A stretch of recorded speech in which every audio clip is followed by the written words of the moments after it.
இந்த படத்த பார்த்தாவே நம்ம மனசு எல்லாத்தையும் உலுக்கிருங்க. ஏன்னா, இது வந்து 1876லேருந்து 78 வரைக்கும் ஒரு இந்தியாவுல வந்து ஒரு மிகப்பெரிய பஞ்சம் ஏற்பட்டுச்சு. அது முக்கியமா வந்து தென்னிந்தியா வந்து பயங்கரமா தாக்குச்சு.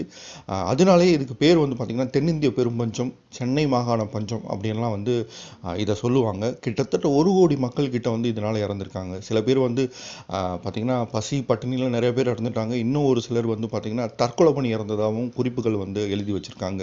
இந்த பஞ்சம் வந்து எதனால வந்துச்சு அப்படின்னு காரணம்னு பார்த்தீங்கன்னா, மழை வந்து பெய்யவே இல்ல.